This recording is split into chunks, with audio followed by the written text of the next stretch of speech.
Hola, ¿qué tal? El presente video hablará acerca de la coagulación y sus patologías. Antes que todo, recordemos qué es la coagulación. Bien, este es el proceso de varias etapas de formación de coágulos sanguíneos para detener la hemorragia. Cuando toda la cascada de coagulación funciona correctamente, la sangre se acumula firme en el lugar de la herida y la hemorragia se detiene. Ahora hablaré acerca de las patologías. Estas son disfunciones en la capacidad del organismo para controlar la formación de coágulos sanguíneos. Estas disfunciones pueden provocar coagulación insuficiente, lo que lleva a un sangrado anormal, o sea, hemorragia, y demasiada coagulación, lo que lleva a la aparición de coágulos sanguíneos, o sea, trombosis.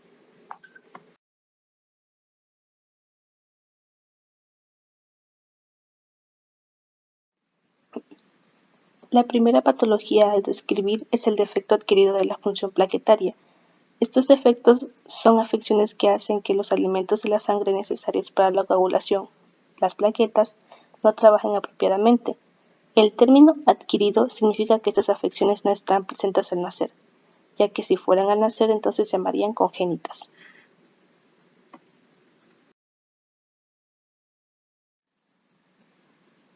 Los síntomas pueden incluir cualquiera de los siguientes: periodos menstruales abundantes o prolongados, más de 5 días por periodo menstrual, sangrado vaginal anormal, sangrado en la orina, sangrado subcutáneo o intramuscular, y por último, formación de hematomas fácil o pequeñas manchas rojas en la piel.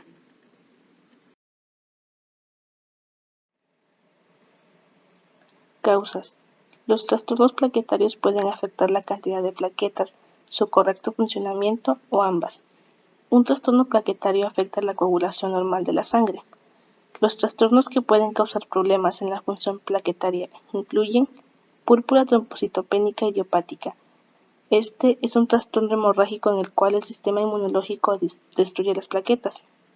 Leucemia mielógena crónica. Este es un cáncer de la que se inicia dentro de la médula ósea. Mieloma múltiple.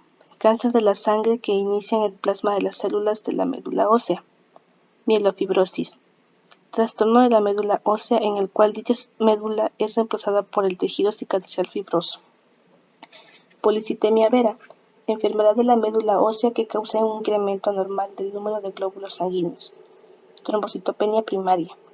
Este es un trastorno de la médula ósea en el cual dicha médula produce demasiadas plaquetas. Y por último, púrpura trombocitopénica trombótica, que es un trastorno de la sangre que causa formación de coágulos en los pequeños vasos sanguíneos. Segunda patología: coagulación intravascular diseminada. Esta consiste en la generación excesiva y anormal de trombina y fibrina en la sangre circulante. Durante el proceso hay aumento de la agregación plaquetaria y del consumo de factores de la coagulación. La SID que evoluciona lentamente, que son semanas o meses, tiene manifestaciones trombóticas y embólicas venosas, mientras que la SID que evoluciona rápidamente, esto es en horas o días, causa sobre todo hemorragia.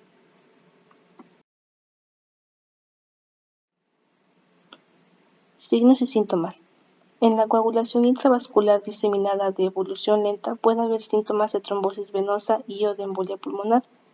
En la SID grave de rápida evolución, los sitios de punción cutánea, por ejemplo punciones arteriales, sangran persistentemente, aparecen equimosis en los lugares de inyecciones parenterales y puede haber una hemorragia digestiva grave.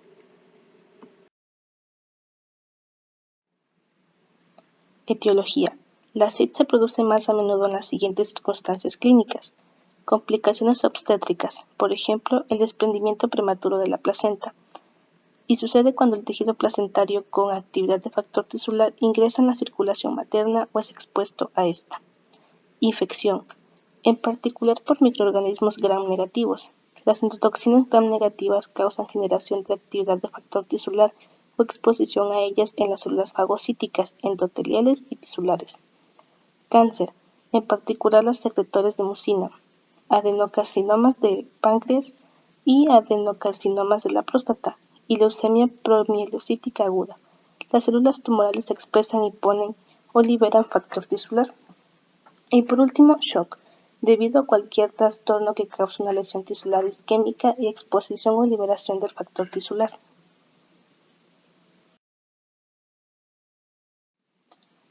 Tercera patología, enfermedad de Glassman.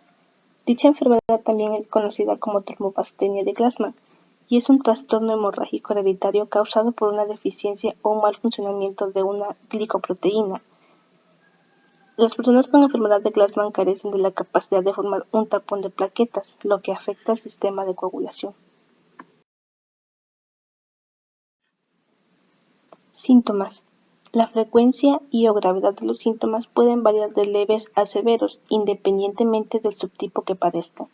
Entre los síntomas más comunes se encuentran propensión a los moretones, hemorragias nasales, hemorragia de las encías, menorragia o hemorragia posterior al parto y hemorragias anormales posteriores a cirugías, circuncisión o trabajos dentales. En ocasiones excepcionales se manifiestan síntomas como vómito de sangre o sangre en heces u orina debido a hemorragias gastrointestinales o en el tracto genitourinario, como son riñones, uretres, vejiga y uretra. Este trastorno plaquetario presenta más síntomas graves en mujeres que en varones debido a la menstruación y el parto.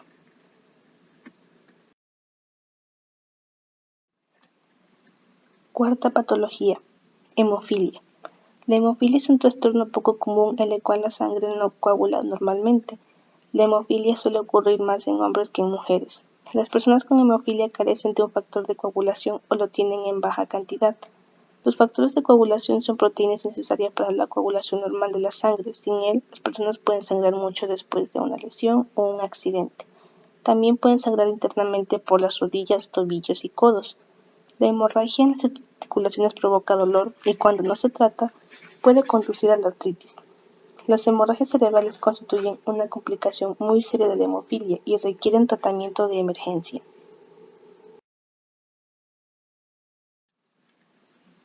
Dentro de esta patología se encuentran tres tipos. Hemofilia tipo A, que es la deficiencia del factor 8, también llamado factor antihemofílico. Hemofilia tipo B, que es el resultado de la incapacidad del cuerpo para producir suficiente factor 9.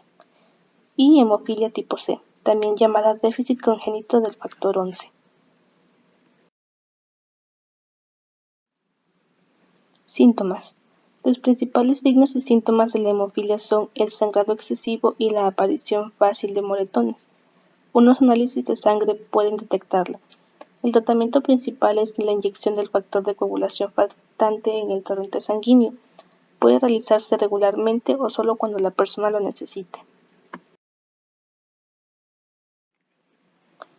La siguiente patología a describir es la enfermedad de von Willebrand. Esta es un trastorno sanguíneo en el que la sangre no coagula adecuadamente. La sangre contiene muchas proteínas que ayudan a que el cuerpo pare de sangrar, y una de estas se llama factor de von Willebrand. En las personas con esta enfermedad, el nivel del factor de von Willebrand es bajo o esta proteína no funciona como debería. Al igual que en la hemofilia, en esta enfermedad también existen tres tipos. Tipo 1. Esta es la forma más común y más leve de la enfermedad, en la que la persona tiene niveles del factor de von Willebrand más bajos de lo normal. Una persona con el tipo 1 de esta enfermedad también puede tener niveles bajos del factor 8. Esto no debe confundirse con la hemofilia, en la que hay bajos niveles o una falta total del factor 8, pero niveles normales del factor de von Willebrand. Tipo 2. En el caso de este tipo de enfermedad de von Willebrand, si bien el cuerpo produce cantidades normales de este factor, este no funciona como debería. Al tipo 2 se lo divide a su vez en cuatro subtipos: 2A, 2B, 2M y 2N, según el problema específico del factor de von Willebrand que tenga la persona. Y por último el tipo 3. Esta es la forma más grave de la enfermedad de von Willebrand, en la que una persona tiene muy poco o nada del factor y bajos niveles del factor 8. Este es el tipo más raro de la enfermedad y solamente el 3% de las personas con enfermedad de von Willebrand tiene el tipo 3.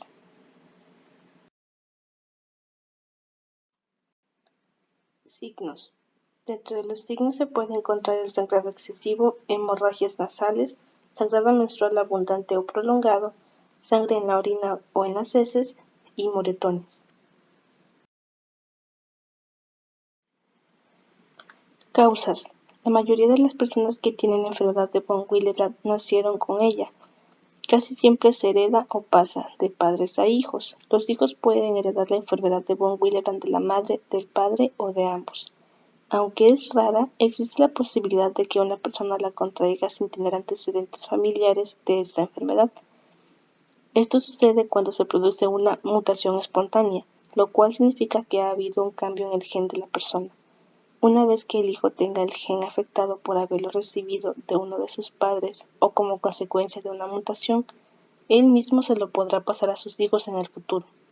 Es poco probable que una persona que no nació con la enfermedad la contraiga o presente por primera vez en una etapa posterior de su vida.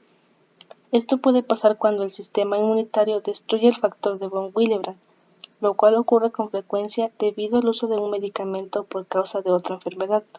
Si la enfermedad de von Willebrand es adquirida, lo cual significa que no se heredó de uno de los padres, no se puede pasar a los hijos.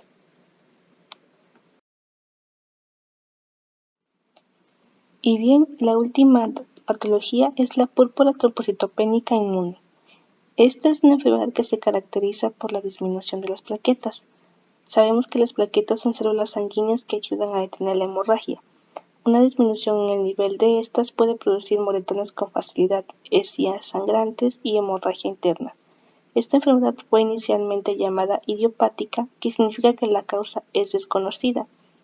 La I en PTI fue cambiado a inmune al darse cuenta que la enfermedad es causada por una reacción inmune en contra de sus propias plaquetas. También es conocida como púrpura trombocitopenia autoinmune. Trombocitopenia quiere decir un número reducido de las plaquetas de la sangre, y púrpura se refiere a la coloración púrpura de la piel, como sucede con un moretón. Síntomas. Debido a que las plaquetas ayudan a detener la hemorragia, los síntomas de la PTI están relacionados con un aumento de las hemorragias. Sin embargo, cada persona puede experimentarlos de una forma diferente. Los síntomas pueden incluir púrpura, esto es, color púrpura de la piel luego de que la sangre se ha filtrado por debajo de ella. El moretón se forma a partir de que la sangre se acumula debajo de la piel. Petequenia. Estos son diminutos puntos rojos debajo de la piel que son el resultado de sangrados muy pequeños. Hemorragias nasales, sangrado de la cavidad bucal y o de las encías, periodos menstruales abundantes, sangre en la orina, los vómitos o las heces, y hemorragia endocraneal.